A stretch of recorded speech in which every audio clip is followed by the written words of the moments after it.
अच्छा दुनिया में बड़ा कौन है? हकीकत में मेरी समझ में से कौन है? जो मैं बड़ा इस लपड़े से दूर खड़ा, वही है दुनिया में सबसे बड़ा।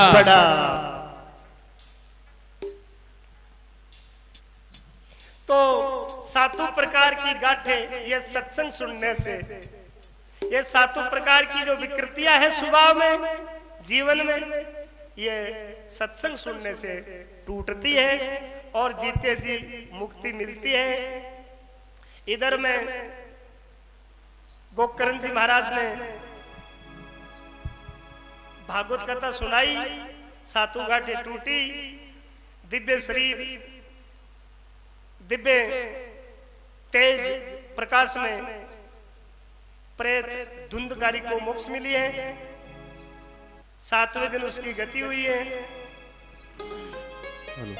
दूसरी फिर एक पंडाल लगा के कथा की है, उससे गांव के लोगों को, नगर के लोगों को, सबको जो लाभ मिला है। महर्षि व्यास हम सबको नेमिसारणी, सीतापुर जिला, गोमती के जो किनारे पर 88,000 ऋषि, सोनगादी ऋषि जो विराजमान हैं, हमें वहां ले जा रहे हैं। और वहां सूत प्राणी महाराज से सोनगादी ऋषि ये प्रश्न करते हैं कि भयंकर कलिकाल आ रहा है। एक तो मनुष्य इंद्रियों का गुलाम होगा, एक स्वभाव से पिछड़ा हुआ होगा, एक उसकी संगति में विकृति रहेगी, एक अल्पायु रहेगा। इस कलयुग में इस जीव का कल्याण कैसे होगा? हे बाबा, हमको इस जीव के कल्याण की कथा सुनाइए। बाबा आप तो खुद ही थे ने, जब महाराज सुखदेव जी ने राजा परीक्षित को भागवत कथा सुनाई, आप उसको उपस्थित थे। बाबा हमें वो कथा सुनाइए। देखो ये श्रोताओं की जिज्ञासा जो है ना, ये महापुरुषों के अंत से, अंदर से बात खींच लेती है। और हम प्रथम स्कंद में प्रवेश कर रहे हैं। इस प्रथम स्कंद में 3 महापुरुषों के दर्शन होंगे और 3 भगवत देवियों के दर्शन होंगे। 3 ही श्रोता और 3 ही वक्ताओं के दर्शन होंगे।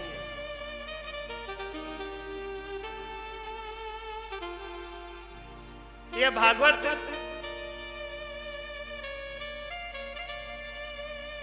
प्रेम ग्रंथ है, ये प्रेम का शास्त्र है।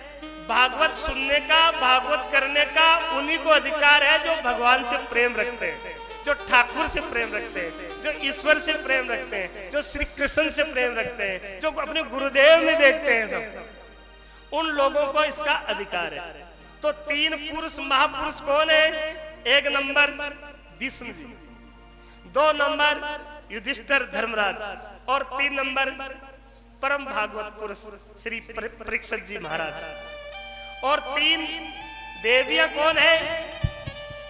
माता Kunti 1 number, 2 number Draupadi, 3 number Uttara. अच्छा 3 श्रोता कौन है और 3 वक्ता कौन है? प्रथम वक्ता और प्रथम श्रोता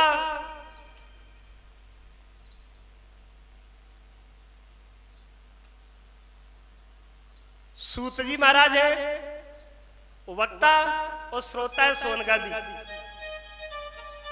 और द्वितीय वक्ता कौन है? जो बद्रिकाश्रम में संत कुमार जो कथा सुना रहे हैं और श्रोता है नारद जी, और तीसरे श्रोता और वक्ता, तीसरे जो श्रोता वक्ता है वो श्री सुखदेव जी महाराज वक्ता हैं और राजा परीक्षित श्रोता है। इन तीनों श्रोताओं वक्ताओं में उत्तम, मध्यम और कनिष्ठ तीन प्रकार की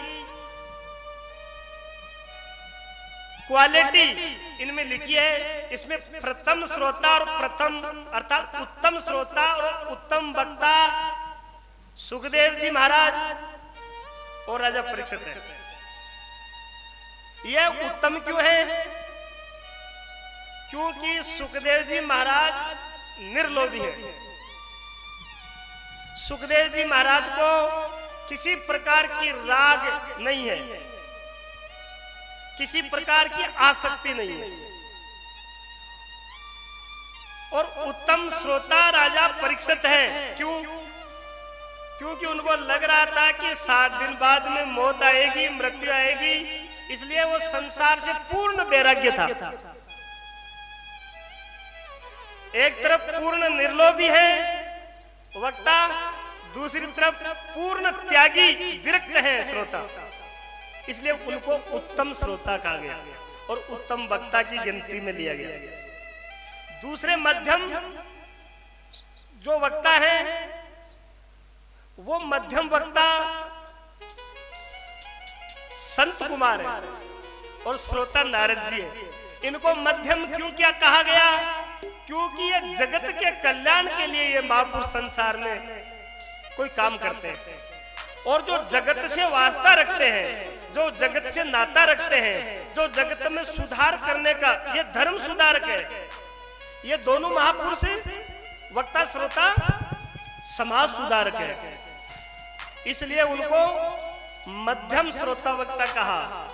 और कनिष्ठ का सूत जी को और सोनक जी को। ऐसा क्यों कहा? इसलिए कहा कि सूत जी नाम वाकई उनका था नहीं। भागवत जी में ऐसे भी लेख आता है, बहुत सारे महापुरुषों ने ऐसे भी कहा है कि उनका नाम था रोमर्सन। रोमर्सन का मतलब होता है कि भगवान की कथा सुनते सुनते जिनके रोंगटे खड़े हो जाए, जिनका रोम रोम खुमारिया जाए, रोम रोम सरनाने शुरू हो जाए, इसलिए उनको रोमर्सन कहा है। उनका नाम रोमर्सन था और कहते हैं कि सूत जाति से थे और सोनकादि ब्राह्मण थे। तो इन दोनों में सूक्ष्म रूप से सात्विक अहंकार था। क्या अहंकार था? कि सूत जी को तो ये अहंकार था कि मैं ब्राह्मण नहीं हूं, फिर भी व्यास गादी पे बैठ करके ब्राह्मणों को सुना रहा हूं। और सोनकादि ऋषि बहुत बड़े तगड़े महापुरुष विद्वान ब्राह्मण थे। उनको ऐसे सूक्ष्म सात्विक अहंकार आया कि हम ब्राह्मण हैं, फिर भी नीचे बैठे। इसलिए दोनों में शुद्ध सात्विक अहंकार होने के कारण इनको कनिष्ठ दर्जा दिया गया। अच्छा, श्रोता वक्ता में भी फर्क है। संसार में बहुत सारे वक्ता हैं, बहुत वक्ता हैं और भिन्न भिन्न अपनी वाणियों से कथाएं सत्संग सुनाते हैं। लेकिन मेरा एक निवेदन है कि ब्रह्मविद और ब्रह्मविद वाणी जा की वेद कहे कि बहुत श्रोता वक्ता है, सभी अच्छे हैं, सबको प्रणाम है, सबको नमस्कार है, सबकी जय जयकार है, लेकिन जीवन में श्रोता ब्रह्मनिष्ठ, ब्रह्म श्रोत्रिय अर्थात ब्रह्म दृष्टा अर्थात जिसने आत्मा परमात्मा को अप्रोक्ष अनुभूति की है, उसके मुखार बिंदु से सत्संग सुनने से सहज ही पापों की निवृत्ति होती है और आत्मा की अनुभूति होती है। आपने सुना होगा कि मैंने 2 श्रोता देखे हैं, 2 वक्ता देखे। एक वक्ता सुखदेव मुनि जी हैं और श्रोता राजा परीक्षित जी है। वो जब कथा कहने लगे तो 4 घंटा कब निकल गया पता नहीं लगता। कोई भूख नहीं, कोई प्यास नहीं, कोई और कोई किसी प्रकार का उद्वेग नहीं, किसी प्रकार की शंका नहीं। और एक वक्ता कालनेमी भी था और हनुमान जी को कथा सुनाई। अच्छा, कालनेमी को आप जानते होंगे। कालनेमी वही था कि लक्ष्मण जी को जब शक्ति का बाण लगा, मूर्छित हो गए, वैद्य आया और वैद्य ने कहा कि तुम संजीवन बूटी लेके आओ। और हनुमान जी महाराज संजीवन बूटी लेने गए तो रावण को पता लगा कि हनुमान जी संजीवन बूटी ला रहे हैं। तो उन्होंने अपने सचिवों की मीटिंग बुलाई और कहा, बोले बंदर, वही बंदर है ये, संजीवन बूटी लेने जा रहा है, इसको रोको। तो सारे बंदरों ने कहा, बोले आप चिंता मत करो, ये भालू बांदर रीछ आहार हमारा, ये तो हमारा भोजन है, इनको तो हम जब भी खा लेंगे। रावण के बेटे ने समझाया था रावण को कि इस भरोसे मत रहना, ये जो लोग कह रहे हैं ऐसा नहीं है। बोले क्यों? कि एक बार पहले आयो बांदरो, देखता देखता सारी लंका बाढ़ गयो, जिन्होंने था को पेट खराब हुएड़ो हो, थाने भूख लगी। वो बंदर वही है। तो बोले क्या किया जाए? कि कालनेमी को बुलाओ। कालनेमी उपस्थित हुआ। बोले इसका बंदर का मार्ग रोको। क्या वो बंदर वही है के? बोले हाँ है तो वही। तो बोले महाराज मुश्किल है। बोले क्यों? कि आप खुद ही उपस्थित थे महाराज, आप ही कुछ नहीं कर पाए, मैं क्या करूंगा? बोले नहीं, जाना पड़ेगा। कि मालिक को मालिक कौन है? आपका हुक्म है, आपका आदेश है, तो जाऊंगा ही। लेकिन महाराज जाता ही दिखूंगा, आ तो वो दिखूंगा। बोले क्योंकि बी का हाथ का तड़ा आगो जो बचे।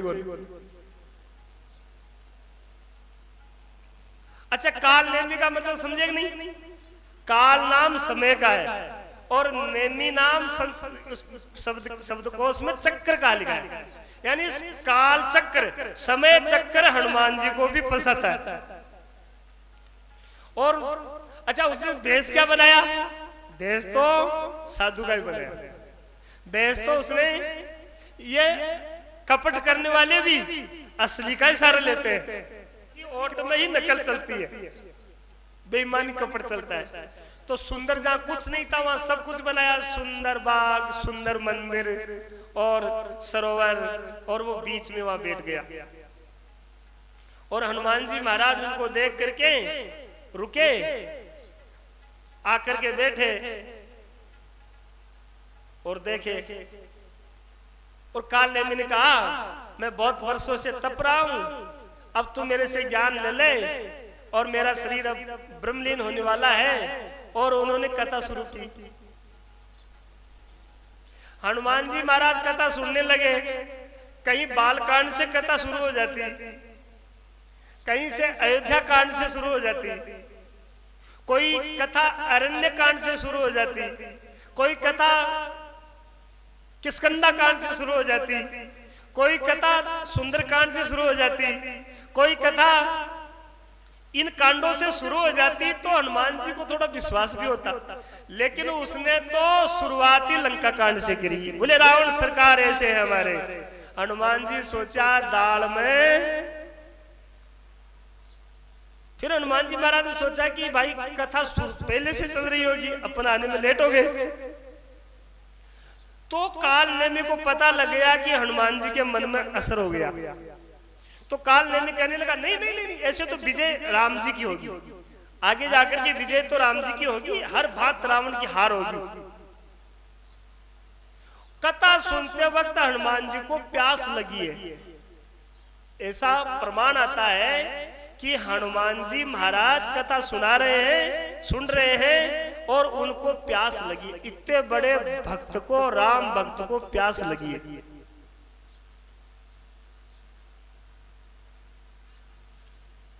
तो उन्होंने कहा मैं जल पीऊं। बोले सरोवर जाइए, कमंडल ले जाइए, पी लीजिए। और वहां हनुमान जी गए हैं सरोवर में, तो उनका एक पैर मगर ने पकड़ लिया, मगरमच्छ ने पकड़ लिया। आप विचार करना कि हनुमान जी का पैर सागर सरोवर में मगरमच्छ ने पकड़ा। अच्छा उधर देखिए आप गज जो गजेंद्र मोक्ष आएगी कथा, उस गजेंद्र का पैर भी मगर ने पकड़ा है। और आद्य गुरु शंकराचार्य भी जब संन्यास ले रहे थे और स्नान कर रहे थे तो उनकी मां को कहा मेरा पैर मगर पकड़ लिया। शंकराचार्य जी महाराज को भी मगर पकड़ा, गजेंद्र को भी मगर पकड़ा और हनुमान जी को भी मगर ही पकड़ा, और आपको हमको सबको भी मगर ही पकड़ रखा है। अरे सत्संग में चलते हैं, बहुत अच्छा पंडाल लगा है, बहुत सत महापुरुष आते हैं, बहुत अच्छी कथा हो रही है, चलना चाहिए। तो पता है क्या बोलते हैं, अजी मैं तो आपसे पहले ही पूछ जाता मगर, मैं तो बहुत देर पहले से ही कथा में जाकर के वहां लोगों की संतों की सेवा करने वाला विचार कर रखा था मगर। अच्छा इस मगर से कौन छुड़ा सकता है? कोई हनुमान, कोई राम भक्त, कोई गुरु भक्त, कोई परमात्मा का प्यारा। और हनुमान जी जब उनको संदेह होता है और मगर में से शक्ति प्रकट होती है और हकीकत का मालूम पड़ता है, हनुमान जी आते हैं, काल नेमी से आकर के वो बात करते हैं। तो काल नेमी कहता है आओ वत्स, आओ शिष्य, पहले बैठो, मेरे से दीक्षा ले लो, मेरे से ज्ञान ले लो। हनुमान जी बोला पहली थे गुरु दक्षिणा ले लो, पहले हमसे तुम गुरु दक्षिणा ले लो। काल नेमी बोला गुरु दक्षिणा बाद में दे दीजिए, पहली तू दीक्षा तो ले ले। बोला दीक्षा तो थे पाछा ने बच जाओ तो देवलाग, थे पाछा ने बच जाओ ने तो दे दीजो। मैं आप लोगों से कहना चाहता हूं कि अच्छे राम कार्य में, भगवान के इस मार्ग में हनुमान जी जैसों को अवरोध आ गया, तकलीफ आ गई, इसलिए आपको हमको भी तकलीफ आ सकती है, आपको हमको भी कोई परिस्थिति समस्या आ सकती है। तो काल नेमी के द्वारा भी कथा सुनी,